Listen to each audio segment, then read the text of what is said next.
What's up, podcast world? I'm back at you, Chad Belding. This Life Ain't For Everybody, brought to you again by Jack Daniels. I was opening a bottle of Jack Daniels the other day to let somebody take a smell of it because it was a flavor that I don't have a lot of experience with, and it's I don't know if you guys have tried it. It's their new rye, and I've drank it one time. I got another bottle of it after I tried it, and I opened it up, and they were wowed by the smell and the difference in what the Jack Daniels rye is compared to the Sour Mash.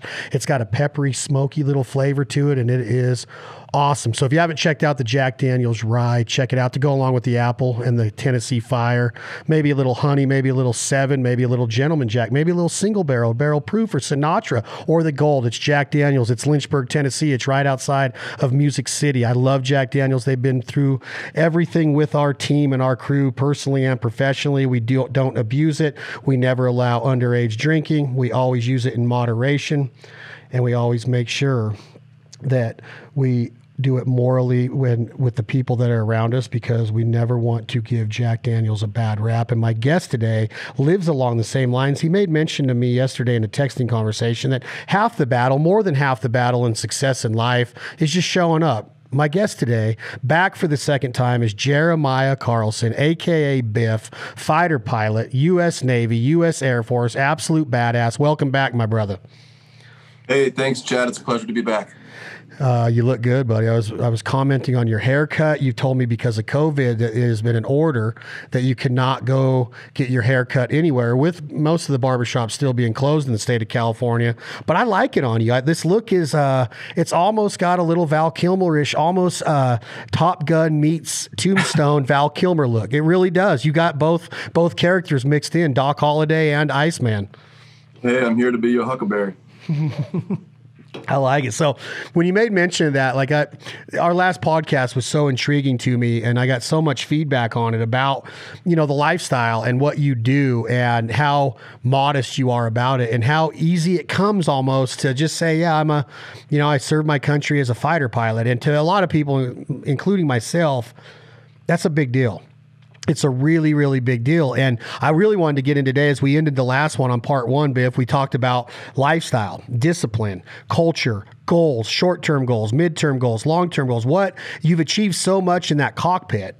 I want to get into what is your mindset? Are you going to be a lifelong military man like your grandpa was, like a lot of the individuals in your family and your family tree were, or is there something else on the horizon? So let's start off a little bit just with current state of affairs. Are you flying every day right now? What's it like right now? Are you still training in one of the machines that we're getting ready to be released to go over in theater? What's shaking right now?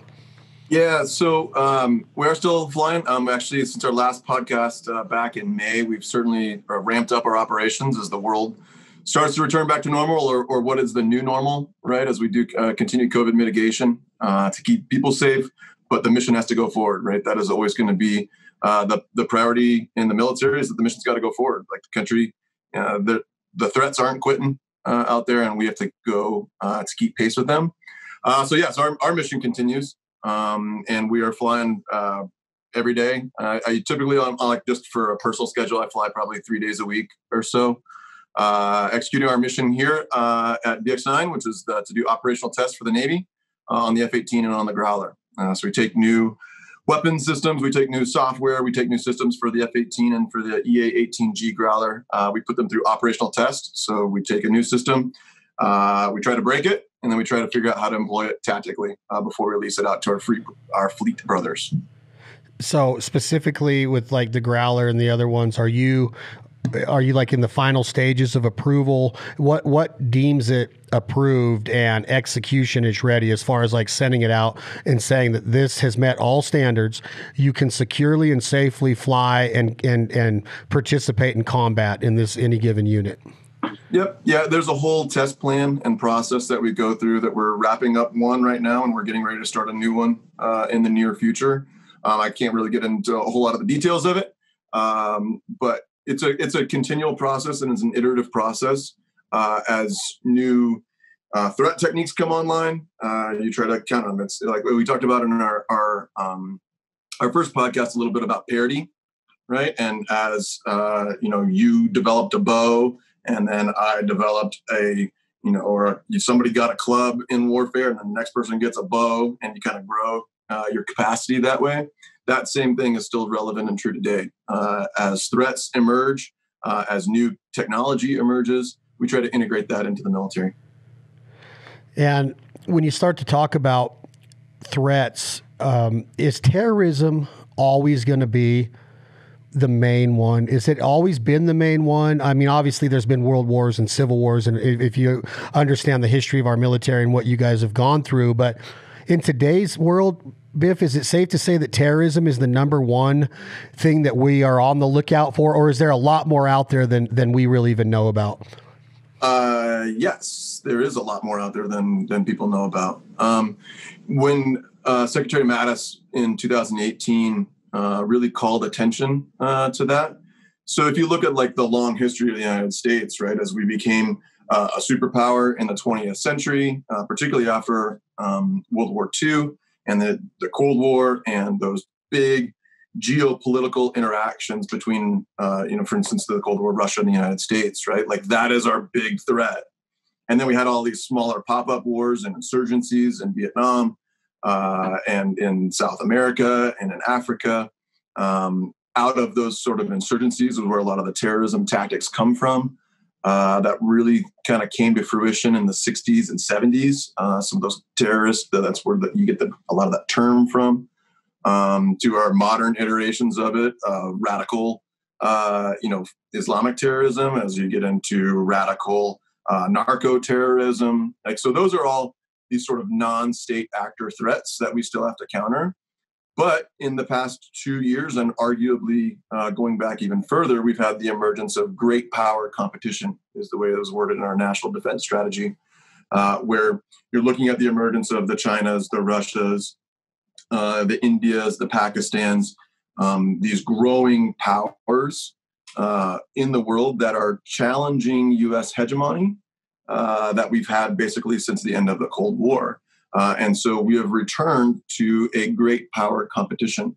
And you'll see that a lot in our defense budgets and where we shift our priorities as a country over the past several years. It's really a recognition that we're not just the top dog and the terrorists are trying to blow us up because they hate our way of life. There is a significant great power competition going on in the world in everything, like right, not only just in military, but in industry and technology, in our socioeconomic status, right? You look at some of the discourse and unrest that's going on in our country right now. To think that there is not an international component to that and a great power component to that is really blinding yourself to the way of the world. How does it all come to like full integration to where all of us as the American people, and we know we understand we're a melting pot, Biff, but I was, when you're talking, I'm sitting there watching you talk and listening to you, and I'm like, how do we get everybody on the same page of how important this defense budget is, and how just everything from the military down to the blue line and our community protectors, and how important is an EMT, and how important is a police squadron and officer and precinct and firefighters, and then all the way up to what you're doing. It's always been talked about in politics, and here we are in a debate year. But budgets, are we going to bring are we going to lessen the budget for our military, which was a big thing, before the previous 4 years of the president we have in there right now. How do we get everybody on the same page? And is it always going to be a Democratic Republican deal, or is the military always has to be first and foremost, in my opinion? Because you just laid out several areas that America could potentially come under attack because of who we are, the way of life, the way that we've protected our freedoms in the past in different wars, and being part of NATO and being part of different organizations that go over and protect other countries. People are coming after us. Is that fair to say? And how do we get everybody on the same page to understand that? Yeah, it's certainly fair to say that people are coming after us. That is absolutely a fair statement. In the military, right? Like, we have to be not only by law but by common practice, we need to be apolitical, right? Like I and me, Jeremiah, speaking on a podcast is certainly not to be, like, this is the opinion of the Navy or this is the opinion of the Air Force, right? Because we are, as a service, designed and we must remain apolitical, right? And we can inform that debate, right? Like, this is what we know about the enemy. This is our capabilities. We need to inform that debate. But we don't have a stance in that debate, right? Like, certainly not as a military. So how we come together as a people, right, as Americans, that's one of the greatest things about being in the military, is that there are no politics in the military, right? Like, I don't care whether you're a Republican or a Democrat or an independent or any of those things. As long as your loyalty is to the Constitution of the United States and you're here to do the best job possible to defend it and to work and with every fiber of your being to defend that country, to defend your people around you, to improve the place, then you're on my team, right? Like, if you're here to do a good job and to defend the country, then you're on my team. That's really important to me, is like, are you an asset or are you a liability, right? Like, it's always working to be an asset. And if you have people who can't see eye to eye because of politics and they can't work together, then you're a liability. You're not an asset. And I have no time for people who are liabilities and not assets when it comes to the defense of the country. And if you take politics out of it, but you take in like civil order and civil duty and civil rights, are you allowed to have a personal or professional stance on somebody that might riot or protest, but go as far as burning the American flag, stomping on the American flag?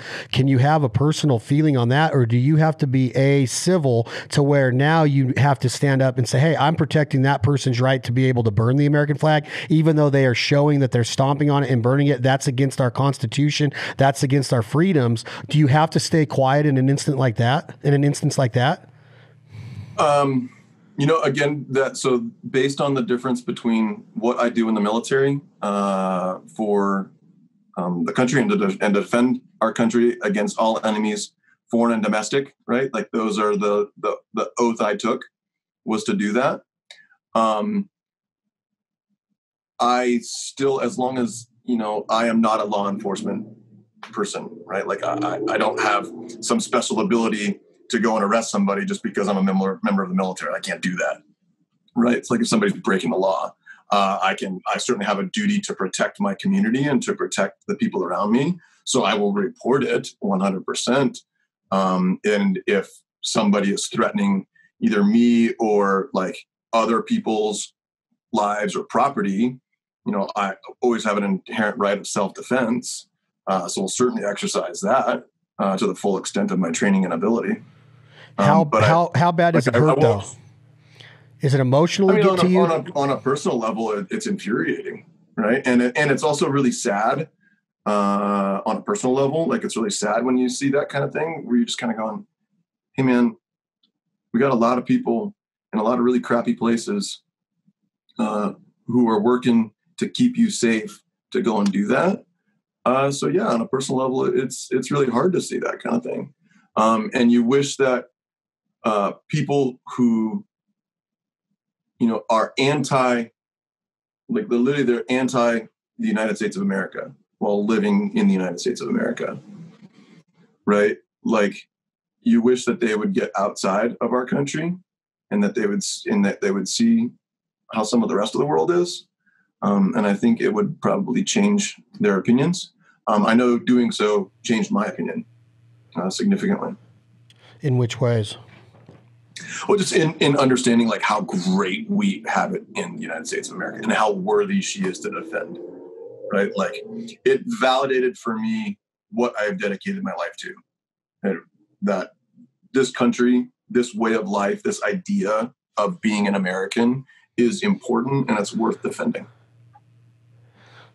Yeah, I can't think of any other way to be or believe that. I've never been in a jet, a fighter jet, or been in theater, but I've been in a lot of different places in a lot of different countries that it's so humbling to see how good we really have it, and that we get to wake up and we can go jogging, or we can go pray, or we can go hunt, or we can go fish, or we can go snow skiing, or we can go get on a wakeboard. You could go on and on. We could have a 10-hour podcast just on what we get to do and how much we take that for granted. And now I think with where you're sitting, look at how much you took a haircut for granted. I mean, just going to the barbershop and talking smack with your buddies and getting the mustache trimmed and looking like Val Kilmer. I mean, think about how we take that for granted. I mean, at any given time during COVID, we've seen hunting seasons canceled, the Canadian borders closed, so thousands of Americans can't even go up there and hunt. And that's like their tradition, right? To go up there in September and October. Well, now that these rights are being taken away from us just one after the next, we've got to start thinking like, how special is she and how special is it to be from here? I mean, in a way, it's not our fault that we were born into this, because our forefathers and our ancestors, everybody came before us, whether it was the Italians coming over from Italy and being stamped WAP without paper and fighting to become citizens here. And there's a lot of different culture here. I get that. But we were born Americans. And it's hard sometimes to accept that. Like, man, what if we were born in Saudi Arabia, or we were born in Cuba, and we had to live that way of life, and it was a lot of it's forced upon these people, right? So it's almost, my question was, because it's almost just a no-brainer to understand how important the military is and how important it is to come together and support it, budget-wise, freedom-wise, belief-wise. But when I see stuff like that flag or something being, taken for put into jeopardy or taken for granted, I just get an eerie feeling, because I know there's folks like you out there that your hair's crawling when you see that stuff, because of the missions that you and your brothers and sisters have continuously done now, before, hundreds of years before, and every war that we've ever fought to keep this place free. It's kind of a weird deal that not everybody's on that same page in our country. It's weird to me. Yeah, it's the problem with the pluralistic society. It's so weird though, like to think that somebody could actually say, no, I don't support the freedoms. Like, I don't support the military. I don't support what they're fighting for. But again, I look at it from where you're at, and you have to be like, I gotta fight for their freedoms too. They have the right to have that opinion. It's weird. That's just a very weird thing to me. Yeah, it can be a little awkward, on a personal level. But you have to defend our freedom of expression contained within the Bill of Rights. And I took my oath to support and defend the Constitution against all enemies, foreign and domestic. And that's, I have to always go back to that. That's a very core mission statement, right? Like something that you're pledging your life and your oath to. That's a really core mission statement. And if you don't start at those principles, then you nothing else makes sense.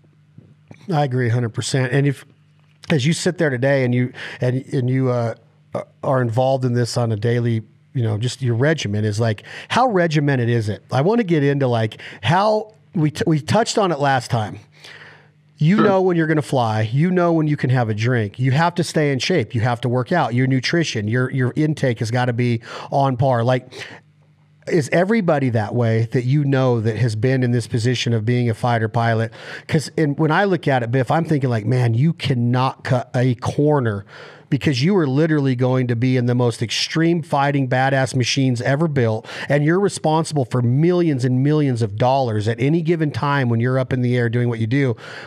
Do you ever catch yourself cutting corners in your daily routine in your life? And is it regimented to where you go to bed every night, but not without brushing your teeth and taking a shower? Do you wake up and brush your teeth? Like, is it 100% just Biff is on the ball all of the time? Or do you ever like fall off and just humanize yourself a little bit to where you're not just a fighter pilot? Do you fall off a little bit? Oh, of course. I'm Jeremiah. I'm a human. I'm not, I'm all of those. I would say that most everyone in our community is pretty type A. They're pretty regimented. They're pretty disciplined. Discipline is the source of being a good fighter pilot. You have to be disciplined, right? Like discipline is the source of that. There is no other easy way. There's no hack, right? There's no shortcut to being a good fighter pilot. Like, you have to be disciplined. A lot of that then comes with like, what is your mission statement, right? Like what do you want to do with your life? And that will then drive your lifestyle, right? So yeah, I have a pretty important routine to me. that I stick to on a daily basis. I have a set time that I wake up, a set routine that I do in the morning. Do I do it every single morning? No, because sometimes there's stuff that pops up, right? Like you have to be able to have a flexible response. But I notice for me, particularly if I don't do my morning routine, I have about a 2-hour morning routine that I go through. If I don't do that, then it sets a negative trend for the rest of the day. And so, you just have to recognize that, adapt, overcome, and then try to stick to that routine as much as possible. Can you give us a little insight on what that 2 hours is? You don't have to give us full detail, but is it like, do you stare at yourself in the mirror for 3 minutes and tell yourself, Biff, this is going to be a good day and I am a winner? Do you do abs? I haven't done that one. You haven't done that one. Do you do abs? What is involved in this 2 hour routine? Coffee, abs, running, jogging? What is it? Definitely coffee, and you got to always work on your core. So I set an alarm between 5 and 5:30 is when I'll get up every morning. I found that any earlier and I'm not getting enough sleep to cover it. Like getting the right amount of sleep is super important for your cognitive health and for your overall health, as far as your cortisol levels, your stress. And if I get up any earlier than 5, it's not something that for me is not sustainable. But if I get up between 5 and 5:30, that's really sustainable for me. And to me, it's all about developing a battle rhythm that you can do for the long haul. That's sustainable. My morning routine is oriented around action. It's all oriented around action, about creating focus, about working hard and moving forward so that the rest of the day can be productive. So I wake up between 5 and 5:30. My first thing out the door is I go and hit about a 20 to 45 minute workout based on how long I have. Like if on the long end, I'll do a 45-minute workout. If I've got the full 2 hours, or if I'm kind of limited to an hour to an hour and a half, maybe I'll only do a 20-minute workout. Where? On base? Right down in my garage gym and on the trails outside my house. So you can. So I live down on the southwest corner of town, and there's a whole bunch of great running and mountain biking trails that are right out my front door. And I got to take the dog out to go poop. So I take Remington for a run. We usually hit just like a hard sprint mile or so. Then we'll come back, and then it's just a whole body routine of kettlebells and pull-ups and calisthenics and maces and kind of fun stuff like that to really just get the body moving.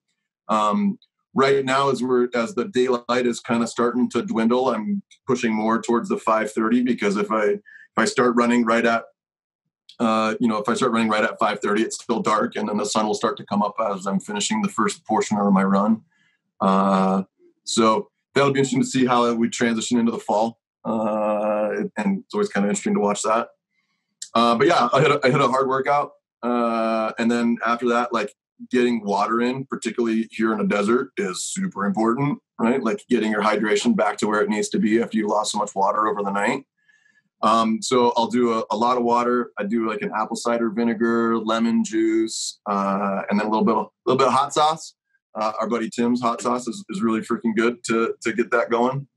I just make a little concoction, drink that down, and boy, you talk about that's like a little bit of a good wake up too, to get you going, get that capsaicin in there. I'll drink a lot of water. And then I go into, while I'm still breathing hard, I go into, I shoot the bow, try to get at least 20 to 30 arrows downrange in my backyard while I'm kind of coming down from the workout, but I want to still shoot while I've got a high heart rate and breathing rate, just to keep training for that, because elk season's now, and it's time to be ready to be in the mountains. And for me, archery is also a discipline. Like shooting the bow is a whole mental and physical, and I think even a spiritual component to shooting a bow well and to letting an arrow go.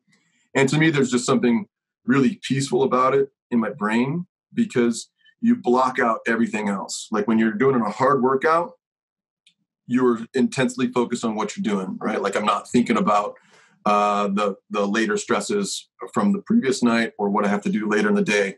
I'm focused on that moment. And I'm doing that routine. I'm doing the exact same thing when I'm shooting the bow. Like there's only that moment and that arrow, and it allows you to really kind of quiet your brain and focus, which I think is really important for action. is to be able to just block out everything else, knock down on this certain problem, and then execute. So I'll shoot the bow. I'll water my plants in my little garden, and then I'll let the chickens out, let them go run and free graze in the backyard. I think I'd probably just gotten my baby chicks at our last podcast, and now they're like full hens, and I'm waiting for my first eggs. So I'm pretty excited about that. How many? I got 7. I got 4 Rhode Island Reds and 3 Leghorns. And, knock on wood, so far, all 7 have made it from baby chicks to adult hens. And Remington hasn't killed any of them. So I'm pretty excited about that. Nice. Nothing better than farm so let the fresh chickens eggs. out and kind of do that. And to me, there's a lot of, just the routine there and of taking care of things, right? Like taking care of your plants, taking care of your animals, like giving Remington his food and water, like just the basics of like, I have to take care of the things that I've been given, because it's really important for your attention to detail and your mental focus to do that. And then after that, and then it's coffee time. And so to me, making really good coffee has been something I kind of got into in the past couple of years, I guess, probably 3 years, about 3 or 4 years. Again, it's like attention to detail and the process of doing something.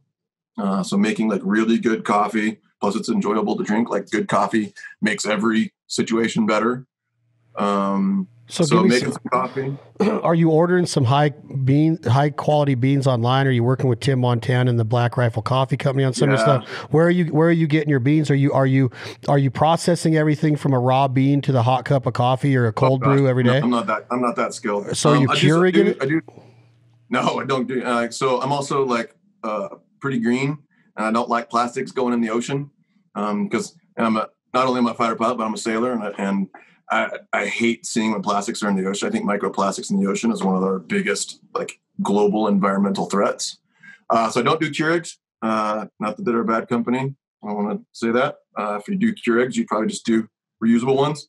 But no, I order all my stuff from Black Rifle, and then I get some from Bison Union. And then there's a really great company started by a former Marine back in Kentucky. I order coffee from him, Kentucky Nose Coffee. He's a great dude. So I like to get coffee from a lot of places, but I've known the Black Rifle guys for a long time, and they have an amazing product. And I also really just on a personal level support their mission for empowering veteran entrepreneurship, for empowering the American dream. I think that's awesome. I support that. So I like to support my friends' companies for sure, as well as have a great product and make a great cup of coffee. So that's really important to me, like the attention to detail in the process. That's kind of as I'm finishing up my morning routine. And then the last thing I do is I come back upstairs and then get ready for the day, shower, shave, make up my bed and pray. When I was growing up in our little church, our pastor he would tell these stories to the kids, but they're also for the adults or for me as a teenager.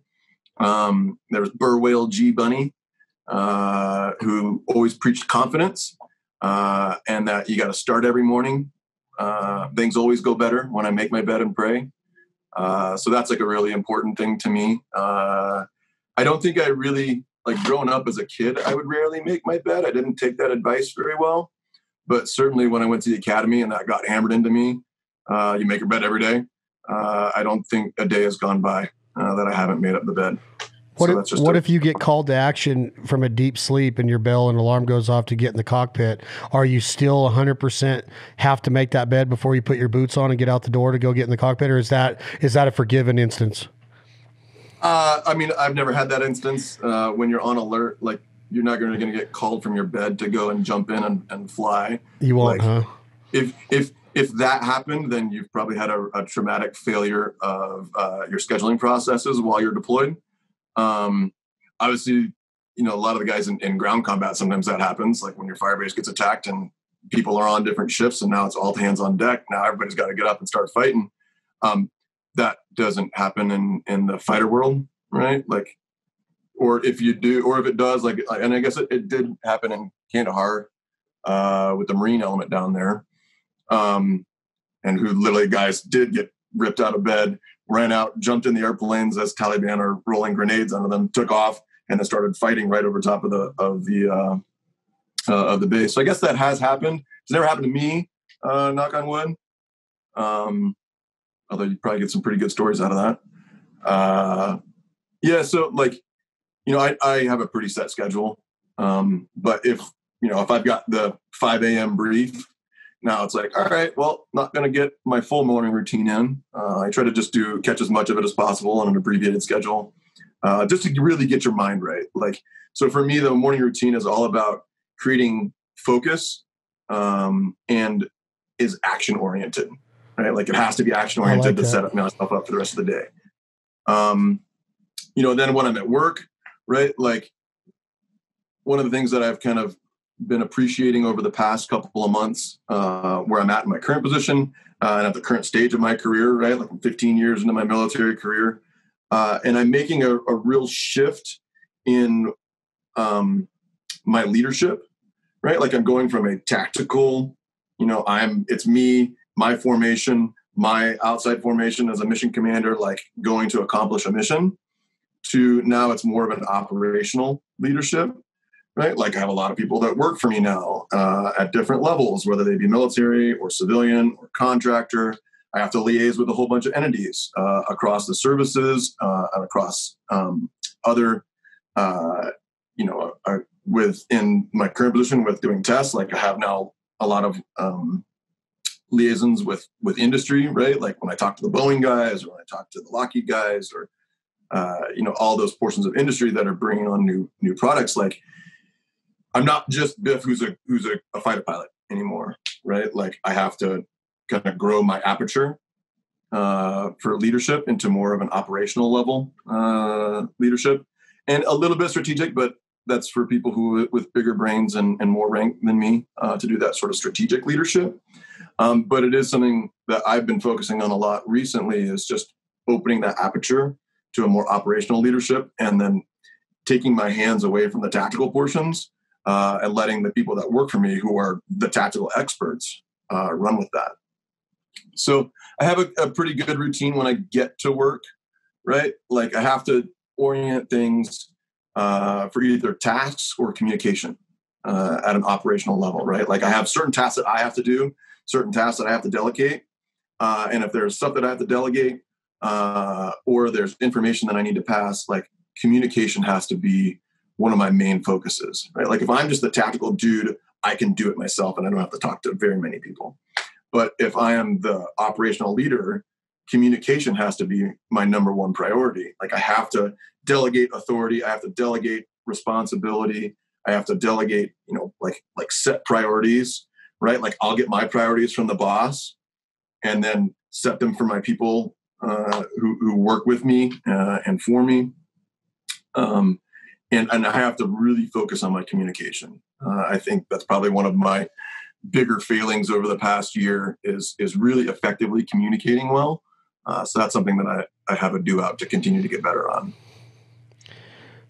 I don't know. Well, as far as our communication, I think you're pretty solid as far as, returning a message, being on time. Obviously, that means a lot. I have a couple questions about the routine before we transition into what your process is to become a better communicator, become more transparent to the strategies and what you're giving up. And also, that's going to tie right into what your goals are. How long does this career go as you start to advance in your ranking and your promotions? You mentioned apple vinegar. Okay. I'm going back to the apple cider vinegar part of the conversation. Yeah. It's discussed. It's discussed. Well, I do it, but I want to know why. And it doesn't taste good no matter who you are, in my opinion. That's probably why you hot sauce it down and lemon juice it down and whatever you do. But is it the same as drinking kombucha? Do you drink kombucha, and can you get the same effects from a nice bottle of kombucha as you would in the concoction that you're making? Is that why you're drinking the vinegar, for those effects? Yeah, it's for the probiotic effects for sure. And I do kombucha as well. I've got a bottle of kombucha. I don't do that as routinely as I do the ACV. And obviously do like the organic raw ACV, right? Like if you just go, that's an important part of having all the probiotics that's there. Not to get like too into my own physiology, but gut health is very important to me. I have a history of colon cancer in my family, and that's something that's like always on my mind.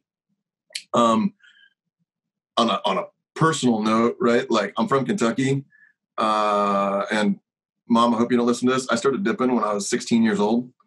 And 2 years ago or so, I realized that I'd been dipping for 20 years. Like I never dipped very, very much. Like it was never more than about a can a week, whether I was going through an upgrade or on deployment or something like that. But I realized I was having some massive indigestion issues, some massive acid reflux, was having to take, Tums and all that kind of stuff every day in order to keep it down. And it was keeping me up at night. So I wasn't sleeping well. I noticed like weight gain. And then those just like cascading effects on your mental ability. And it was hurting my ability at work. So I quit that cold turkey, and I realized that I really needed to focus on my gut, right? Like to really work on my diet more, to quit using tobacco. And then what are ways that I could specifically improve my gut health? And so the ACV came, I just started, how do I do this? Found the ACV. It works for me tremendously well. I went from having to take, Prilosec and all that kind of stuff every single day to having no issues whatsoever when I start watching my diet, cut out tobacco and drink apple cider vinegar. Like it revolutionized my gut health, and has changed my whole life, which is kind of weird to say, but, just for drinking something, but it really has had a tremendous effect on me. Every morning. Yeah. Oh yeah. And when you talk about gut health, you're talking about digestion, you're talking about all of the different organs in your gut, and you're talking about staying regular, you're talking about all of this to where you're pain-free pretty much and worry-free of your gut now because of the apple cider vinegar. Yeah, I mean, in that, and then just being really focused on your diet, right? Like if you look at some of the research that goes into like your gut and how the bacteria in your gut will directly impact your brain, right? Like that there is a significant connection between the bacteria in your guts and what your brain function is and your decision making, and how you can really impact your brain and your cognitive state with your gut. So that is really important to me. As far as like the cancer portion of it, yeah, that's just part of my DNA. So regular checkups and getting the colonoscopies done every couple of years is a unfortunate part of being a Carlson. You talk about, your daily routine and making it habit and being very structured. Do you get a guilty complex or a feeling of letting yourself down if maybe you go to Nashville and get on a 2-day binger with Montana? Do you put that much pressure? Do you put that much pressure on yourself to where if you miss a day of a workout or a regimented, schedule like you just explained, your routine, do you beat yourself up a bunch, or do you say I'll get back after it tomorrow? And I'm assuming that you have let yourself down on the regimen once in a while because you said, "Hey, you're human. Things happen." How much does that play in your psyche and your brain? Because personally, Biff, I get like, man, I could have done something different. I could have been better today. I let myself down, and I kind of tend to beat myself up a little bit to where now that's putting natural and organic stress on me that is not needed. And it's because I try to stay that same focus of what you're talking about, but there are things that come up, whether it's a party night, whether it's a hunt morning to where I got up and I didn't have enough time with letting the dogs out and getting the boat ready or whatever, that I missed some of my things. Do you ever find yourself beating yourself up too much if you don't stay on it? I hope not. Right. So it's a really important, just part of your overall spiritual, and mental well-being to be able to forgive yourself. Right. Like if you don't, part of my personal mission statements, right, are to meet people where they're at and encourage them to grow. And that includes meeting yourself where you're at, right? Like if you fall off the wagon, if you don't get the workout, like if you disappoint somebody, whether it be in a relationship or professionally, like you have to be able to forgive yourself, right? Like you can't condemn yourself. And And I think it's really important to be able to do that, to understand that life is a process, right? Like, and if you're not focused on the process of improving and understanding that you will fail, then you can go into those negative spirals, right? I think about relationships and your span of life as teleological, like it's going somewhere. And when you trip and fall because you missed the route or you missed that part of your character or your personality that maybe wasn't as good as you thought, you have to stop, take a look at it, get your scalpel out, start cutting out the cancer, and then move forward. There's a great term that gets kicked around that's called a fail forward fast, right? Like, you make a mistake, you fall off, you disappoint, you weren't quite up to the standard. You can either sit there and dwell on it, or you can figure out how to fix it and move forward. And so I think it's really important to be able to forgive yourself, to be able to forgive others, and to then move forward. Okay, so relationship-wise, friend-wise, or girl-wise, have you experienced this to where obviously there was a breakdown in communication, mistakes might have been made, somebody pissed somebody off, grudges were held, bridges were potentially about to be burnt. All of this, as I mature in my life, is very important to me. As you look back on your achievements and your legacy or what you want to be remembered at, right? As, what does my daughter think of me? What do my friends think of me? That's a lot of pressure too, because as you mature into life and as you develop a network and you have all of these different moving pieces of that network, not to mention your regimen, your routine, your career, your dog, your 7 chickens, all of this stuff going on. I have all that same type of stuff, but now you add emotional stuff, you add arguing, you add love, you add breakdown, you add all of this into it. Have you felt that to where just in that instance of a breakup or a relationship, friendship being on the rocks, can you look back on your life and say, man, I wish I would have done that different, or I wish I would have been a little bit more proactive in fixing it, and not, because once you do let that grudge start to build, or that bridge just get a little bit, charcoal on it to where it starts to smoke a little bit before it actually catches on fire, there is a time period where we can fix shit. Do you ever look back and go, man, I wish I would have, and now you kind of are way more proactive? Is that kind of where you're going with this? Is that you're going to get to the position where you fix it before it's all the way broke? Yeah. And recognizing when you have had failures, it's really, really important to seek forgiveness and to work through repentance and that whole process. And I am the king of needing to ask for forgiveness and for screwing stuff up. Like, I'm real good at that. So much of as I look at my own life has been focused on profession, and not nearly as relational, right? So that's something that I am continuing to work on. As you look, what do you want your life to be? Like, what is your mission statement? What do you want to look at the end of the days, right? Like, we all wanted to live a life from which we derive meaning and purpose, right? So for me, I take a lot of my meaning and purpose from a quote by Tecumseh, where he talks about that you live your life such that the fear of death can never enter your heart. Then he goes on to talk about loving your life and perfecting your life and beautifying all things within your life, about having respect for other people, about not groveling to them, about always giving a sign and a salute to a stranger or a friend, especially when you're in a low place. So having that compassion and that kindness and understanding for other people, I think is really, really important. One of my good friends says that the power of life and death is on the tongue, right? So that the words that you speak to people, the words that you speak to yourself are very, very important.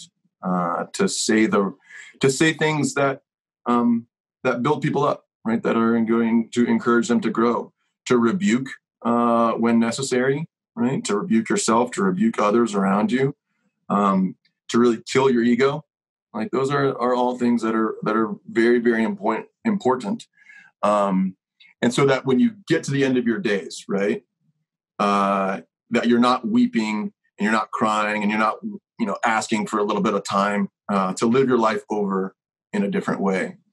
But that you're happy to sing your death song and you die like a warrior going home. Like that's a modern paraphrasing with a bunch of other Jeremiah isms kind of thrown into to Tecumseh's really prescient words. But those are like a mission statement for my life. And as you kind of move through it, I break stuff up for goals, right? Like you talk about goals in the same way that we break up a military operation. There's tactical, there's operational, and there's strategic goals, right? Tactical goals, like what do I want to do today? What do I want to do this week? And an operational level, like in a bigger picture, I kind of try to break things up into about 3-month periods as I do things, because I try to reflect on only things that have happened over the past 3 to 4 months, right? Like I only try to reflect on those things and process those things, journal about those things, because I think that that's where you can take a really accurate view. Anything beyond 3 months, you kind of start to get rose-colored glasses. If you're a hopeful person like me, or you get really, dark colored glasses if you're a pessimistic person. And so I think it's just really important to be accurate, right? That you can only sort of reflect accurately on the past 3-ish months on specific events, and that you can probably only forecast forward about 3 months, right? Like I would not necessarily, like, as I look forward to the fall and the things that I want to accomplish this fall and then going into the winter, like I kind of know where I'm roughly going to be, what I'm going to be doing professionally. I have an idea of what I want to be doing personally.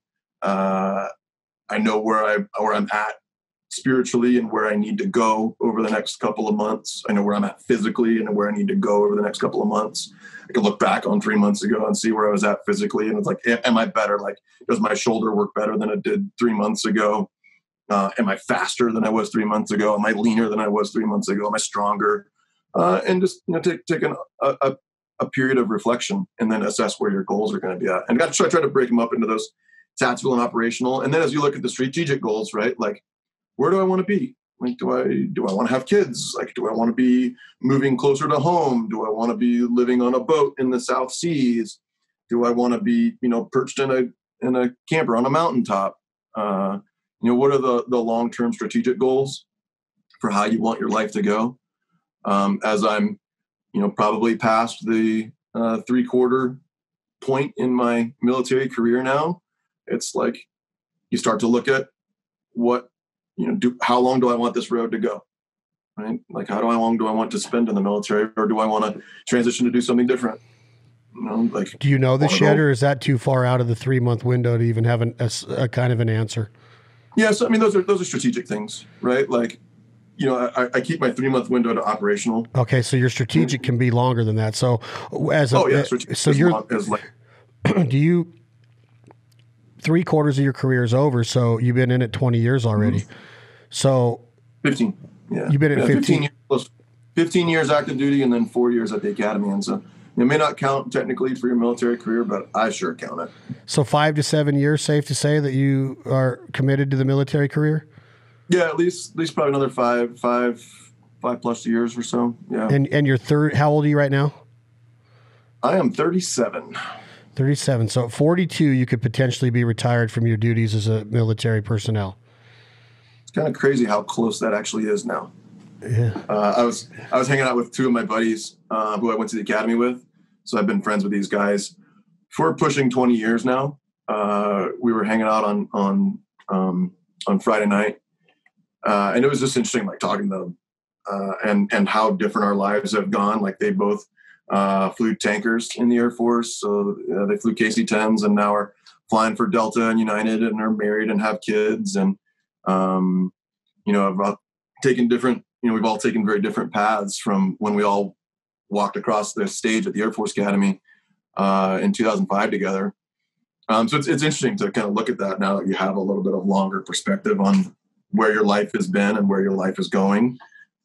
I think it's really important somebody really close to me tell me probably 2 months ago, you have to look at the people that you want to be like, right?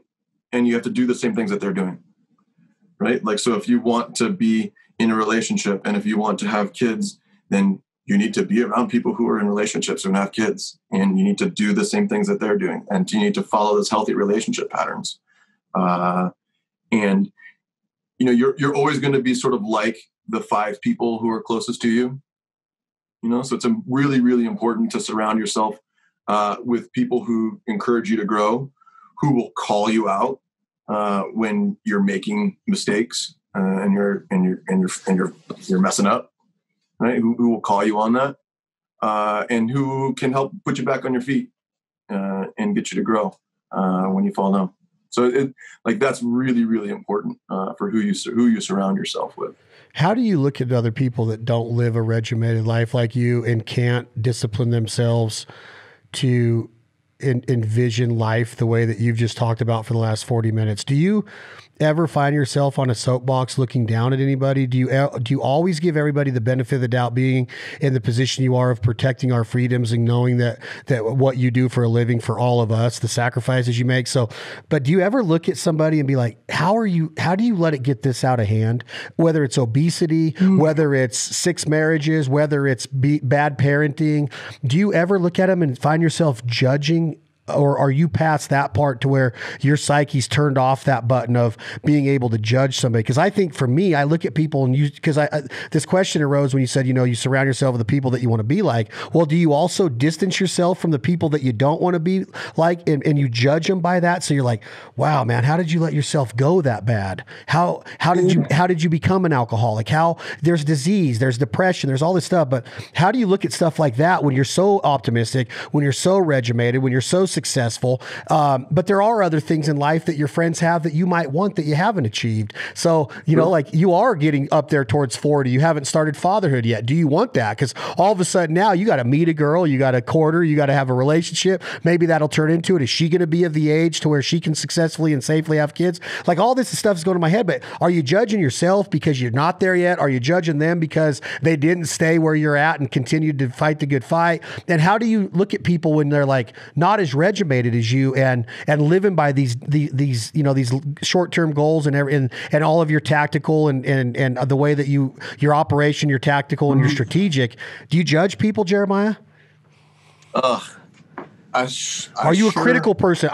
When I would go to a Tony Robbins class or a rapport class, I'm sorry to interrupt you, I would always be told I'm a way too critical person, whether it was on myself, whether it was on my girlfriend, whether it was on my family, whatever it was. I've always been critical. Are you critical and judgmental? I am critical with people who are close to me. Yeah. So I'm critical with those people, right? So if I have my circle, right, and if people are in my circle, you're in the circle of trust, then I am very critical of them, and you owe it to them to be critical of them, and you want them to be critical of you back, because if they're not, then you're doing them and they are doing you a disservice. When we talk about, like, from I'll use a flying example. Our process of going to fly is actually relatively simple. We plan, we brief, we execute, we debrief. And that is a regimented process. You go through and you do it. Sometimes the planning is really, really short. Sometimes the briefing I can walk in today and like, all right, good morning.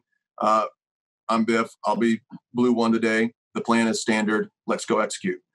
So sometimes it can be very short like that, or sometimes it's an amazingly in-depth and complex plan, like we were working on last week.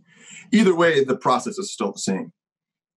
When you are executing, and so like those are people who are going to be close to you, we have a phrase that we say that there's no rank in the cockpit, right? Like, I'm no longer Lieutenant Colonel Carlson in the cockpit. I'm Biff, and you're my teammate, and we're all working together to get the mission accomplished. There is a designated leader, the flight lead, or the mission commander. Like, so he's the leader, she's the leader, whatever they say goes, and that's what we're going to go and execute, right? That's the way that has to go. When you get to the debrief, right, and all learning occurs in the debrief, not only is rank off, but the gloves are off for the debrief, right? It's like when I fly, I have to wear gloves to protect your hands from all the elements and from fires if they develop in the cockpit. Thankfully, in modern fighters, that's pretty much a thing of the past. But sometimes when you fly out here in the desert, stuff gets really hot. So you wear gloves. But when you get to the debrief, the gloves are off. Same thing in the boxing analogy, the gloves are off. So meaning it's time to be critical. You can throw some punches now. Exactly. So you pull no punches in the debrief. And so with people who are in your inner circle, who you are allowing to influence your life, it's very important to be critical of that, to make them to get better, right? So that's one way of looking at the world. But you absolutely cannot take that and do that to the rest of the world, right? And you cannot look with that harsh and that critical of an eye on people that you're just meeting and who you might just be influencing for a couple of minutes in a conversation, right? Or that you hear about, right? Who may not be in your inner circle. Then I think it's really important to meet people where they're at and encourage them to grow. So, recognizing that circumstances in life may have overwhelmed somebody and they got obese or they became an alcoholic or, they're on their 12th marriage. So it's really important to meet them and to show them compassion, to encourage them to grow. But like if I meet somebody who's on their 12th marriage and they're abusive to their spouses or, verbally or something like that, that person ain't coming into the circle, right? Like I need to encourage them. Maybe I need to report them to the authorities. Like you're not going to be coming into the circle if you don't meet those criteria of this is where I want to go with my life. Is the circle so that's another different way to is the circle unlimited because you don't know how many people you're going to meet that you might want in it, or when you start thinking strategically, do you know that you're only going to have maybe 2 hands full in there, 10 people, or can it be hundreds and hundreds? I don't think it can be hundreds and hundreds, right? Like as you go on in your life, and I've moved a dozen times or so throughout my military career. Like I'm kind of always on the go. So that is naturally going to lend itself to, you have a really wide circle of people who you know or can have an influence on you, or you can have an influence on. But I think you have to keep your inner circle pretty small. And it has to be people that see you on a regular basis, right? Like I can't have people who are in my, inner circle not interacting with me on a regular basis, because otherwise that's how you can start to hide stuff from one another, right? You can hide stuff from yourself if your best friend isn't right there close to you, or you're not having good interactions. And you can start to lie to yourself. You can start covering things up. You can start not talking about them, not addressing them, and they'll grow like a cancer if you don't do that. So I think it's really important to keep your inner circle small. And it's not like I'm going to push those people away, right? And some people who were in my inner circle, 4, 5, 6 years ago are no longer in my inner circle because we've moved away and we have physical distance, or they're at a different point in life from me. And that's okay. Some of my best friends, like the guys that I went to combat with, right? I don't always talk to them every day. They're still some of my best friends in the entire world. But as you look at your inner circle of people that you allow to influence and that you influence specifically, I think it's really important to keep that pretty small. When you talk about the inner circle and you care about these people, they're influencing you and you obviously have influence on them. Do you wait for them to ask for your critique? Or, because sometimes I find myself, I'll give you an example and you tell me, I would ask you for advice. I came to Biff and I said, hey, Biff, I got this guy in my inner circle, married 8 years, miserable, had a kid, great kid, going through divorce, already dating another girl, already in love with a company growing, wants to grow it, revenue kind of average at best, below average. I look at it on a lot of different levels. Like one, you owe it to your son, you owe it to your company, and you owe it to yourself to better yourself before you flop right back into another relationship, not just a hookup, not just dating. I'm talking like a relationship, social media relationship, love being said already. Okay. Now I look at it like, Chad, who the hell do you think you are to judge this man? To each their own. But then I also see this individual come to me for financial help. He comes to me for different business advice. But when I critique him and say, look, I don't approve of this. You did not take any time, and it's not my place to approve. That's why I know you're giggling, because who am I? But I find myself, Biff, thinking like, why are you not bettering yourself? Why are you not taking this time to become a better father? Why are you not putting all your focus and energy into this business that you want to grow and create more revenue streams to make your retirement a little bit more successful and sooner? But who am I to say, well, maybe he just wants to be in love and go live this fairy tale life of having that girl in his life, when I necessarily didn't need that. I could be alone and be the guy that, hey, I don't need somebody there with me all the time, even though it's nice. I kind of get that same vibe with you, that you've said your relationship work wasn't as important as the professional part of your, not important, but it wasn't first and foremost like your profession was of being a fighter pilot. Would you say, hey, leave him alone and let him find out for himself? Or he's in my inner circle, so should I critique him like that? Or is it none of my business? Because I kind of feel weird putting myself out there and saying that stuff, but I'm like his only friend that will do it. Does that make sense, what I'm telling you? Yeah, it does. It does. And I think it's really important to voice your concerns. You do it in a loving way, right? Like you don't have to just break him down and make him go break up with his, girlfriend or whatever. You need to do it in a loving way, but you also need to be very direct. And if you're not direct with people, you're doing them a disservice. If they're in your inner circle, you need to be very direct with people. That's a hard thing to do. Man, that's a hard thing to do. Like one of the things that I always struggle with and have since I was a kid is like, I'm a perfectionist and I want everybody to like me. Like I really want people to like me. And if you're going to be direct with people, you got to be willing to take those gloves off, and to be upfront, to do it lovingly, to do it compassionately, but to do it directly.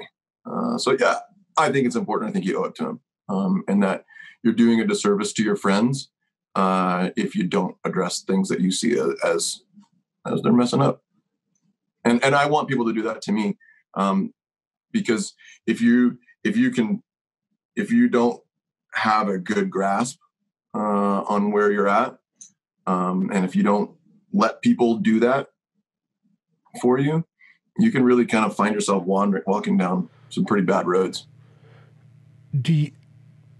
One of the other things, I agree with both of what you just said about critical and wanting everybody to like you. And you also made mention earlier about how you're very apologetic. I've always been that way. If I mess up, I'd punch somebody in the nose in 8th grade and then carry him to the nurse's office, right? It was kind of like how my heart was. Like, I'm not going to back down from you. We'll go to blows. You're either going to lay me out, but if I do get you, I'm going to go make sure that you're not hurt that bad. And then I'm going to call your house that night and apologize to you and your dad, because I can find your phone number in the old school phone books, right?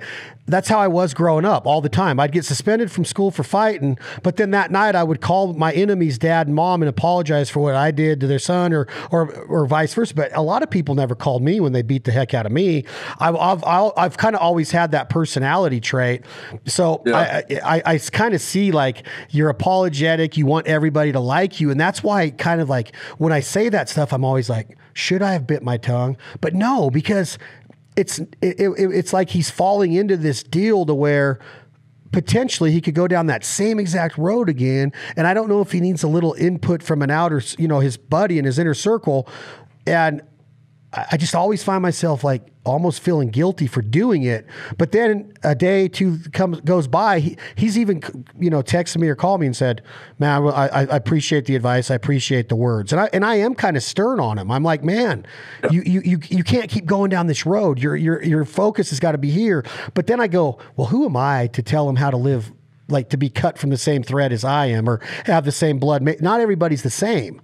He might never be able to do what I do in business, but I want him to understand that there's a time period that you got to take for yourself. I think that's kind of where you're touching on, is that you have to have this routine, and you have to take care of yourself, and you have to take care of your inner circle, and you have to be able to be okay by yourself for a little bit is what I've told him. So I didn't know, like, if you would tell me, like, I'm glad that you said it's okay to tell people in your inner circle that. It's not like I was at the gym and this guy goes, hey, I want you to meet Marty. And it's the first time I met him. Like, oh, he's got a new girlfriend. He's only been divorced a year. And then I sit him down on the bench press right there and go, look, Marty, it's not like that. I just watched this guy go through 8 years of this. Right. So anyway, I'm sending you a picture real quick. I want you to look at this picture. I don't know if you've seen it yet or not.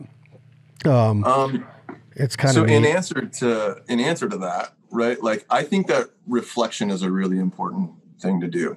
And so that's where in my daily routine, right? It's like I have my action oriented morning routine. Then I've got how I go through my work day.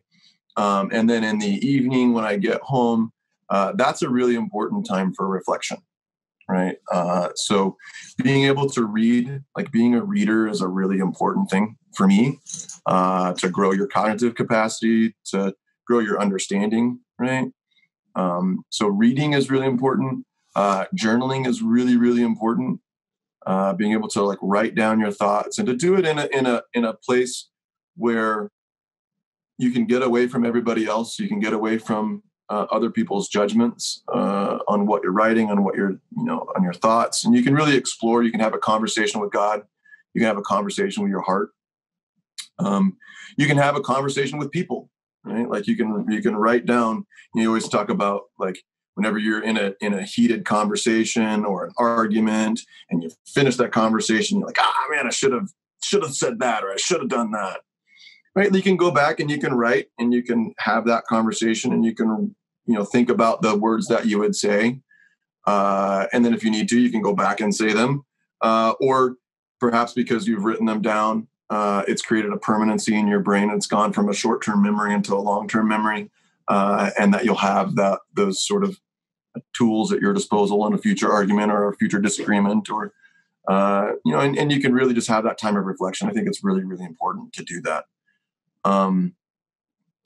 So from, like, being critical with people, you owe it to them, but you also owe them that grace. Grace is a really, really important thing, to give people grace, to give people mercy, and to allow them to have a time of reflection and to grow. What do you mean by the word grace? Like, you gracefully do it, or explain that a little bit more to me, or you give them time. I understand the reflection part of it. What's the grace mean? That's a fun picture. Look at that picture real quick. That's the new. Holy crap! Do you want to send me some updated ones? Yeah, that was from. So that one was from when I was in training, finishing training, flying T-38s, in Enid, Oklahoma, at Vance Air Force Base, or we call Enid, America. Oh, I've hunted all over Enid, dude. I've hunted all over Enid. It's a great spot. I've hunted all over by that base.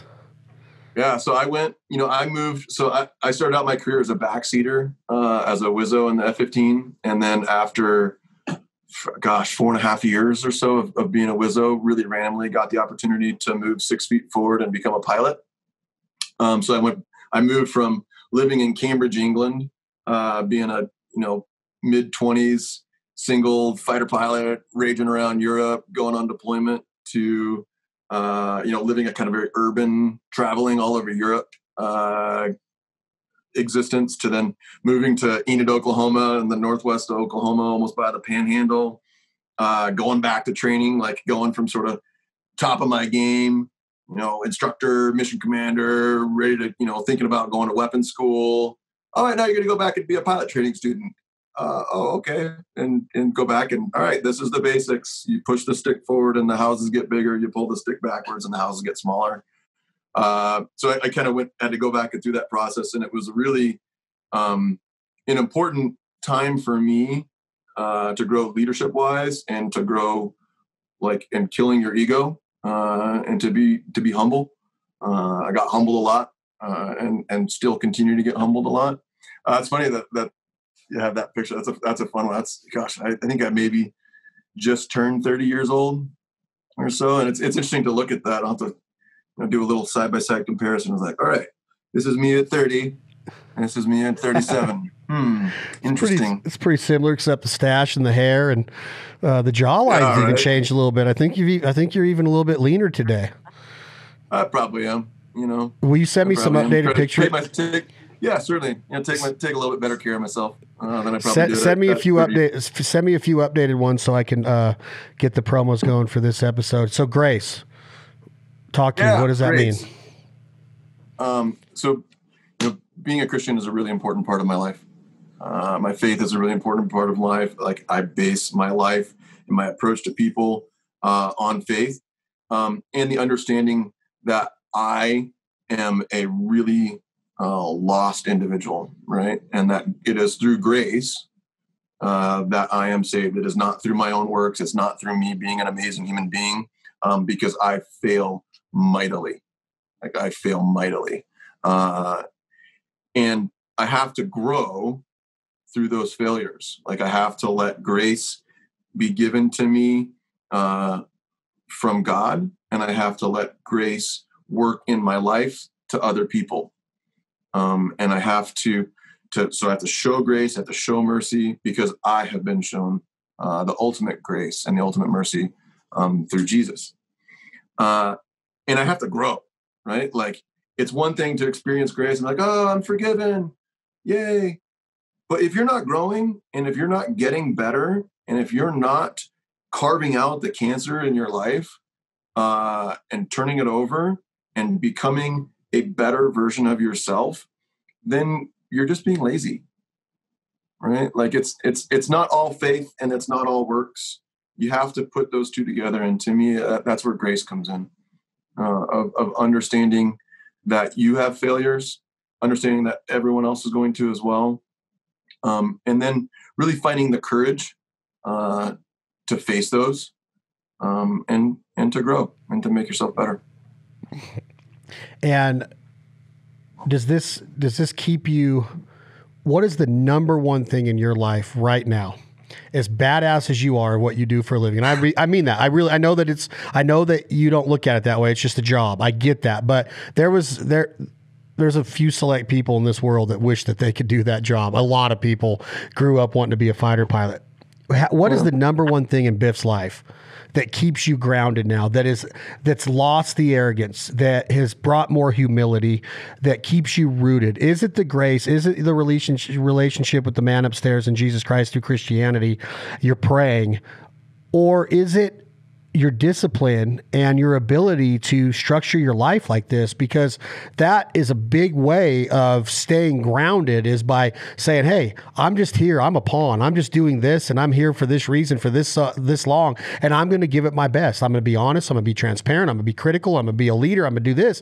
What keeps you humble, and what keeps you grounded now, as opposed to maybe when that picture was taken a while back? Maybe you had some arrogance becoming a fighter pilot at an early age and going into battle and all that. There probably was a little ego sometimes. What's changed, and what is the number one thing that keeps a guy like you grounded now? Yeah, and don't get me wrong, the ego is still there, and I have to work on killing it every single day. So yeah, like you got to kill your ego. The discipline is like, that is that's the way, like we're going back to what we talked about at the very beginning. There's no easy way in life. There's no hack. There's no shortcut. Like, discipline is the way. You talk about Jocko is the king of all that, right? Like, there's no shortcut. It only has to come through discipline. The things that drive me in my life, like, I became an uncle 2 years ago. And I now have a new nephew who's just turned 6 months old, who I still have yet to meet. I'm hoping I get to meet him again soon, and we can kind of lessen up our travel restrictions. But becoming an uncle, like meeting my little niece Bonnie and holding her for the first time, like, that was such a powerful moment in my life, of this little thing, this alien infant, and feeling an incredible amount of love right away. That was really powerful for me. And like when my sister had her daughter. And I think that's probably the thing that keeps me the most grounded. And when I fail, that I'm like, man, that's where I want to be, and I'm not there yet. I want to make sure that I'm there for Bonnie, and that I'm there for baby Charlie, and for, you know, whatever spouse or future children, like to just so that you arrive at the end of your days and you're not looking for more time to go back and do it different. As you said before. Like that's what I want to do as you move through the whole journey of life. Like my dad's a clinical psychologist, and he focuses a lot on that, on what is the path and the trajectory of your life, and how do you arrive at the end of your days not needing more time or you know, begging for more time to live your life over in a different way. I love that. I really do. I love that. So with baby Bonnie and this overwhelming love, and maybe at 37, Biff starts to think of a spouse, maybe that different part of life. Is there any part of you that doesn't want to go on a mission anymore because of what could happen, and you can't come home to baby Bonnie now that she's in your life, now that you saw your sister go through this and give birth to this little ball of love, to your mindset of maybe a girlfriend is needed now, maybe a wife might be in the future for Biff? Does that make you ever go, well, I'm kind of leaning towards maybe not getting to that call anymore? Yeah. Or do you need it? There's elements of it. I think that it is so ingrained in me. You know, like we talked about on the first podcast, like I still got a bag packed.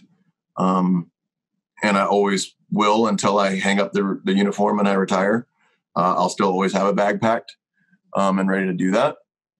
Because that's your job. That's the mission. That's what I've been doing, for my entire life. But yeah, I think about that a lot. You know, I've certainly had the luxury of flying a jet, right? It's a privilege to be able to do that.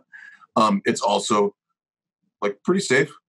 You know, it's probably the most dangerous part of my day is still when I drive my motorcycle to work. Like that's still probably the most dangerous part of my day.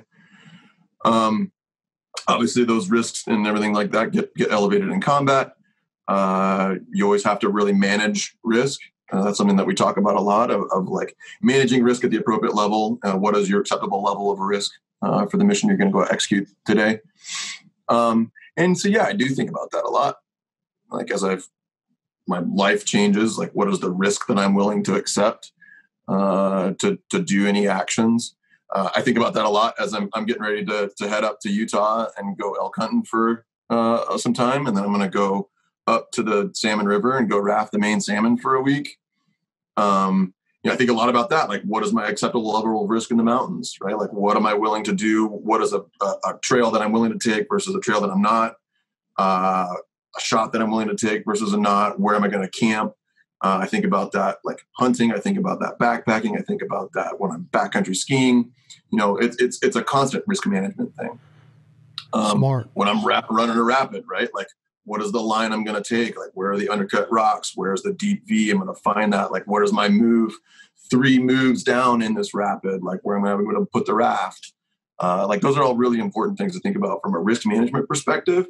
And then as you start to bring in other players, right? Like when I take my parents who are getting older and I take them on the raft with me, my acceptable level of risk is a lot lower than when it's just me out there. You know, if I'm driving, you know, you put a kid in the car seat and suddenly your road rage isn't quite as apparent. So yeah, I think about that a lot. And it's a pretty life-changing thing, as I can imagine becoming a parent would be even more so. Guaranteed. Even though some people say, you know, I love my niece and nephew because they go home with their mom and dad at the end of the day. I do enjoy that part too. I do enjoy that part. Hey, I want to schedule part 3. This has been a blast. Again, it starts off with, it's just life, man. It's just cool being able to talk about what we experience and how much we do have in common. And it's funny how people see that, you know, when Tim first introduced us, he saw it, and I truly think it is. And I enjoy the conversations, and I enjoy the transparency and the honesty. And I think that that's a real with what your dad grew up doing for a living, and my ability to tell people that it's okay to go sit down with a psychiatrist or a psychologist and sit there and talk and get it out, because I'm not ashamed of that. Everybody should look into that, because I don't get judged in that room. At least I don't know I'm being judged, and it's good and it's healthy for me. And as I mature now, I'm 7 years older than you. I want to be able to look back and not ask for that extra time to go live my life again. I'm trying to do things right. I do have a lot of fun, but after I'm done having fun, I try to discipline myself. Like yesterday, we had a Traeger pizza day I told you about last night. Oh yeah, those pictures were great. So it's swim day. It's 98 degrees. It's Sunday. People get tired. They want to start their work weeks. People dissipate and they leave the party. I could have very easily just left everything the way it looked, but went in and just started cleaning. My brother stayed around and made it to where when I woke up in the morning, I was proud of it. I didn't sit there and make an excuse of like, and I didn't pass the buck, and I didn't procrastinate, and I just said, let's get this done and let's attack it and let's do it right.